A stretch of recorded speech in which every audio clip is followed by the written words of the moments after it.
사람들이 도박에 빠지는 이유. 오형규.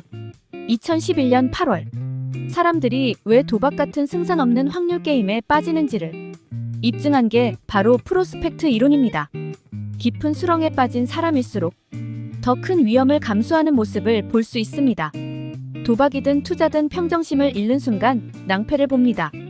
필자가 아는 한 영화 감독은 매주 만원어치씩 로또 복권을 삽니다. 1년이면 52만원, 10년이면 520만원을 쓰게 되지만 자신에게는 그 이상의 효용이 있다고 합니다. 1등 당첨금으로 무슨 영화를 만들까를 상상할 수 있어 즐겁다는 것입니다. 그는 반드시 월요일 아침에 로또를 삽니다. 그래야 일주일 내내 1등에 당첨되는 꿈을 꿀 수 있으니까요.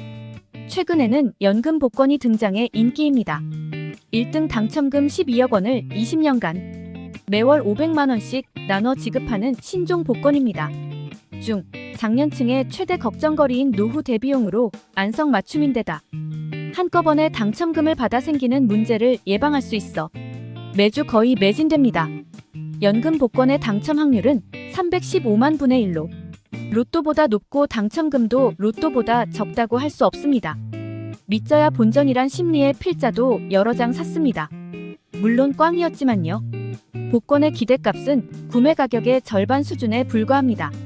1,000원짜리 복권을 사봐야 복권 기금과 판매 수수료를 떼고 나면 당첨금 기대값은 500원 남짓일 뿐입니다. 그런데도 우리나라 성인 5명 중 1명은 매주 복권을 산다고 합니다. 전통경제학에서 내세우는 호모 이코노미쿠스의 합리적 선택이라고 볼 수 없습니다. 복권은 사는 순간 이론상 손해이므로 안 사는 게 이익인데 사람들은 매주 어김없이 삽니다. 이런 딜레마를 설득력 있게 풀어내 2002년 노벨 경제학상을 받은 심리학자들이 있습니다. 데니얼 카너먼과 아모스 트버스키는 1979년 프로스펙트 이론을 공동 발표해 사람들이 반드시 합리적 선택을 하는 것은 아니라는 사실을 입증했습니다. 이 이론의 핵심은 사람들이 변화에 반응하고 자기 나름의 손실과 이득을 판단하는 가치함수를 갖는다는 것입니다. 이때 가치함수의 기준은 마음속의 준거점입니다. 준거점은 이미 정해진 절대 수치가 아닙니다. 사람의 마음에 따라 그때그때 달라집니다. 불교에서 말하는 일체유심조와도 일맥상통하는 말입니다.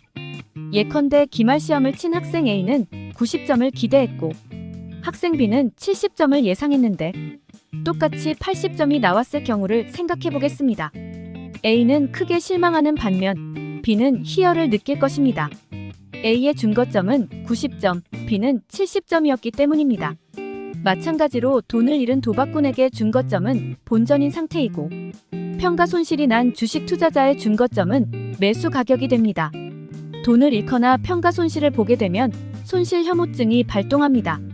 이득을 얻었을 때의 만족감보다 같은 크기의 손해를 봤을 때 상실감이 2배 정도 크다고 합니다. 사람들은 대개 준거점을 기준으로 이득인 상태이면 위험에 예민한 겁쟁이가 됩니다.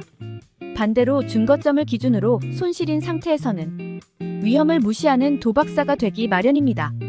영화 슬럼독 밀리어네어에서 상금이 전부 또는 제로인 퀴즈쇼를 생각해보면 이해가 쉽습니다. 퀴즈를 맞춰 만원, 5만원, 10만원쯤의 상금을 확보했다면 계속 다음 문제에 도전할 것입니다. 상금이 1000만원쯤 됐을 경우에는 마음이 달라집니다. 다음 문제에 도전해 정답을 맞히면 2000만원을 받지만 못 맞히면 한 푼도 못 받게 됩니다. 이럴 때 많은 사람들이 더 이상의 도전을 꺼리고 1000만원을 받기를 원합니다. 손 안에 들어온 1000만원은 손실과 이득을 판단하는 준거점으로 작용하기 때문입니다. 사람은 기본적으로 리스크 회피적이어서 1000만원이 2000만원이 됐을 때의 기쁨보다 1000만원을 날렸을 때의 실망감이 훨씬 큽니다. 만원에 산 주식이 8000원으로 떨어진 경우 개미 투자자들은 대개 주식을 더 매수해 물타기를 하거나 그냥 쥐고서 반등을 기다리다 더 큰 손해를 봅니다.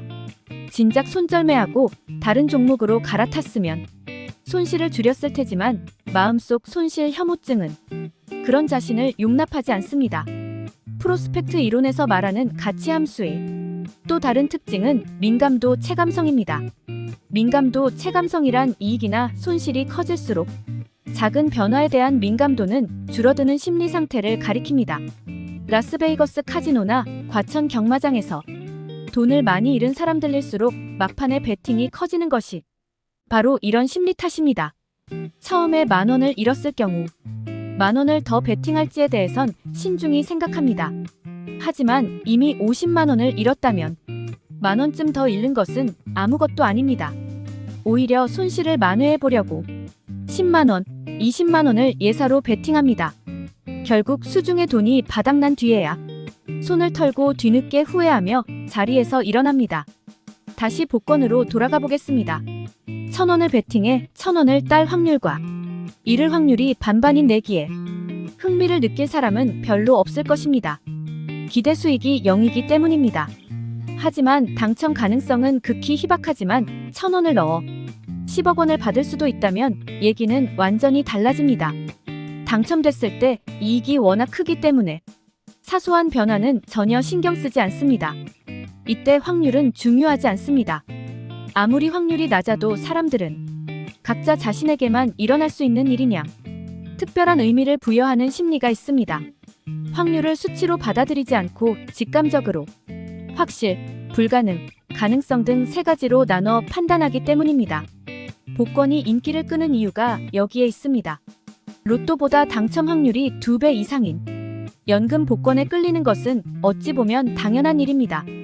프로스펙트 이론을 통해 주위를 둘러보면 깊은 수렁에 빠진 사람일수록 더 큰 위험을 감수하는 모습을 자주 볼 수 있습니다. 도박이든 투자든 평정심을 잃는 순간 낭패를 봅니다.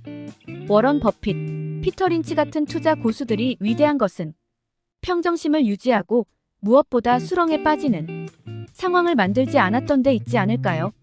이상 사람들이 도박에 빠지는 이유에 대해 알아보았습니다. 이번 영상도 유익하셨다면 구독, 좋아요, 알림 설정 부탁드리겠습니다. 오늘도 오전에는 건강을, 오후에는 부를 얻는 하루 보내세요. 감사합니다.